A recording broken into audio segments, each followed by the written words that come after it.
Hola, soy Gonzaga Jiménez y en este video post quiero comentarte una idea de inversión que encontré hace tiempo en internet y que desde el principio me pareció muy sensata, muy razonable. Y es que siempre que hago testeos, backtest de ideas de inversión, me gusta que se basen en ideas que tengan cierto sentido.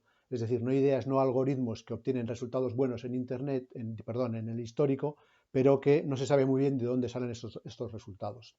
En este caso la idea es muy razonable. Consiste en invertir en compañías que tienen un gran nivel de inversión en I+D, en investigación y desarrollo. He testeado esta idea y he visto que bate al mercado y además lo bate de lejos, es decir, bate por mucho al índice de referencia, en este caso al SP500. Las compañías que invierten en I+D a la larga tienen, y en promedio evidentemente, tienen ventajas económicas sobre las compañías que no lo hacen, que hace que suban más en el mercado. Estas ventajas económicas se pueden subdividir en dos tipos. La primera ventaja es que generan productos o servicios nuevos, en ocasiones productos muy disruptores, que pueden tener una gran aceptación en el mercado por ser novedosos o innovadores y por tanto provocan beneficios extra a las compañías que los lanzan. Hay muchos ejemplos de estas compañías, algunos ejemplos muy famosos, como el caso de Apple y su famoso iPod, que lanzó hacia el año 2002, redefiniendo el modo de escuchar la música personal. En 5 años la cotización de Apple pasó de 0,4 dólares a 3,5 dólares. Es decir, multiplicó su cotización por 8. Apple siguió invirtiendo mucho en I+D y gracias a esta fuerte inversión en innovación volvió a repetir el éxito con el más conocido aún iPhone, que lo lanzó hacia el año 2007 y elevó de nuevo su cotización, multiplicando de nuevo por 35, es decir, subiendo aquellos 3,5 dólares hasta los actuales 120 dólares. Además de Apple, Google es también una empresa muy conocida que tuvo una gran disrupción cuando creó su brillante algoritmo de búsqueda por Internet, que provocó que multiplicara sus acciones por 25. Actualmente tenemos a Tesla, que también tiene un montón de patentes e innovaciones en automoción eléctrica. Hay muchos ejemplos, pero no solo las empresas famosas son las que suben mucho por sus innovaciones. De hecho, la mayoría de buenas oportunidades no se encuentran en empresas grandes, sino en pequeñas, compañías que ahora son desconocidas, pero que, gracias a su fuerte inversión en investigación, serán las próximas Apple o Google. Por tanto, la creación de productos nuevos es la primera gran ventaja de las compañías, pero la otra gran ventaja es la barrera de entrada que generan, porque es muy importante innovar, pero es también importante hacerlo con valor añadido, con nuevas técnicas o con patentes que hagan que el nuevo producto sea difícil de imitar. Porque si el producto es novedoso y se vende muy bien y genera beneficios, pero es fácil de imitar, enseguida es replicado por la competencia y los beneficios que obtiene la compañía original se diluyen muy rápidamente. Por tanto, esta segunda ventaja de la barrera de entrada, que le sucedió por ejemplo a Apple y le sigue sucediendo y a Google también, es también muy importante. Por tanto, las fuertes inversiones en I+D aportan ventajas y por tanto son lógicas y a largo plazo y en promedio un indicador adelantado de futuras revalorizaciones de las compañías en bolsa. Pero no todas las compañías de alto I+D son de informática o de comunicaciones. De hecho, este sector ni siquiera es el mayoritario en I+D. Podemos ver en un gráfico los sectores con actualmente y desde hace tiempo más nivel de I+D. El más grande es el farmacéutico. Y en efecto, si invertimos en empresas de alto I+D, las empresas farmacéuticas son las que más se compran. Y sabemos que el índice o las empresas farmacéuticas en términos de largo plazo son muy rentables. Por ejemplo, el subíndice SP 1500 Pharmaceuticals ha subido desde el 2007 hasta hoy un 269%, mientras que el SP500 general ha subido en el mismo periodo menos, un 187%, casi 100 puntos menos. Por tanto, el estilo de inversión que quiero probar es el de comprar empresas de alto I+D, muchas de las cuales van a ser farmacéuticas o de cuidados de la salud, pero no todas, también va a haber bastantes de informática, de comunicaciones y en realidad van a aparecer de cualquier sector. ¿Cómo es la estrategia exacta? Es muy sencilla. En primer lugar, vamos a crear una cartera de 15 acciones. Todas van a pertenecer al Russell 3000, es decir, acciones más bien pequeñas, que en general tienen mayor potencial de revalorización. Este es el tamaño de la cartera.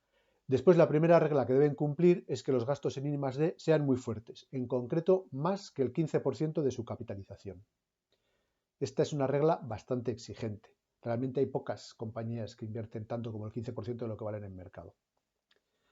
La segunda regla es que estas compañías no pueden tener posiciones cortas, no puede haber muchos inversores apostando a que estas empresas bajen. Esta regla de no invertir en compañías con posiciones cortas es muy buena para evitar compañías que tienen alta probabilidad de bajar, simplemente por tener muchos shorts. Por último, debemos definir el rebalance. Es decir, cada cuánto tiempo testeamos si las acciones en cartera ya no cumplen las condiciones y por tanto se venden y se incorporan nuevas acciones. Este rebalance lo vamos a hacer quincenalmente. Bien, pues la rentabilidad obtenida desde el año 2003 con esta cartera de 15 acciones es del 25%, nada menos. Un 25% de rentabilidad anual en promedio durante 18 años es una cifra muy alta, altísima de hecho, especialmente si la comparamos con el S&P 500, que en el mismo periodo obtiene un 8,7% al año, es decir, prácticamente la tercera parte. ¿Cuál es el problema? Lo podemos ver en la tabla. La volatilidad de esta rentabilidad es muy alta, incluso mayor que el propio S&P 500, que ya es bastante alta. La máxima racha de pérdidas llega al 65%, incluso mayor que el 55% del S&P 500. Y es que hay un problema, y es que estas small caps, por mucho y más de que tengan, cuando la bolsa general está bajista, estas acciones van a caer muy fuerte. ¿Cómo podemos solucionar este problema? Pues de la manera más sencilla. Evitamos las situaciones bajistas, utilizando un filtro sobre el S&P 500 muy sencillo. Por tanto, será una nueva regla que podemos incorporar a este sistema es: solo invertiremos si el S&P 500 se encuentra sobre su media de 100 días. Es decir, solo operamos en contextos alcistas. Y en caso de que el mercado pierda su media de 100 días, pues simplemente vendemos toda la cartera y esperaremos a construir una nueva cartera cuando el mercado vuelva a recuperar su media. Esta media de 100 días no la he optimizado. De hecho, pueden servir otras medias también de largo plazo, como 80 días o 120 días.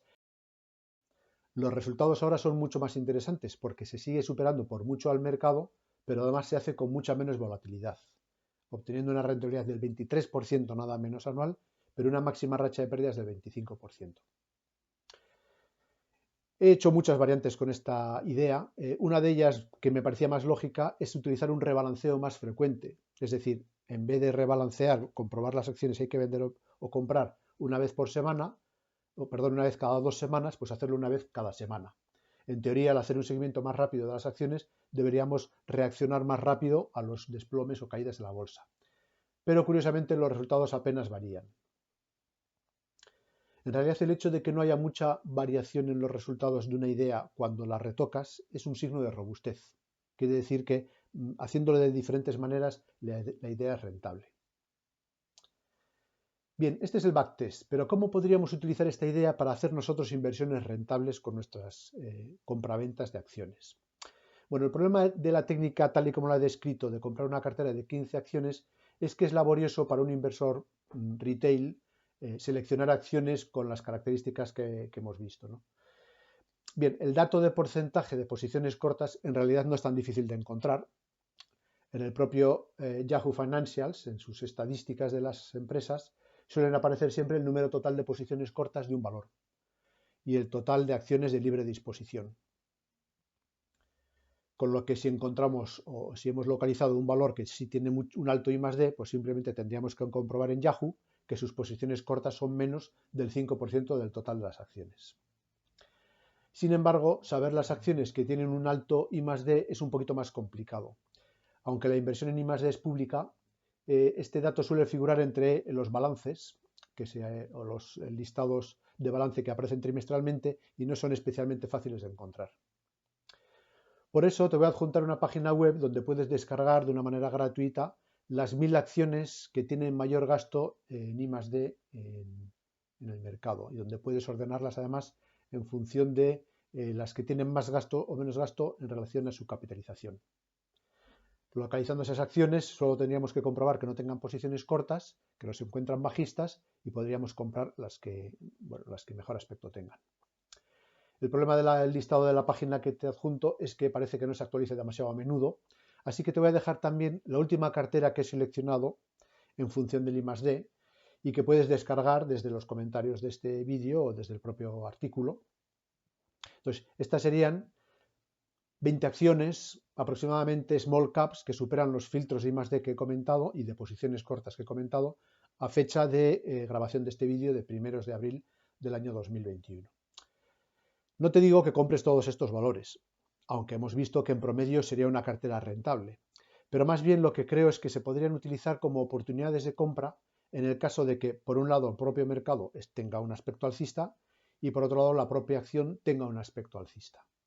Es decir, sería un listado de buenas oportunidades para encontrar las verdaderas joyas de la bolsa.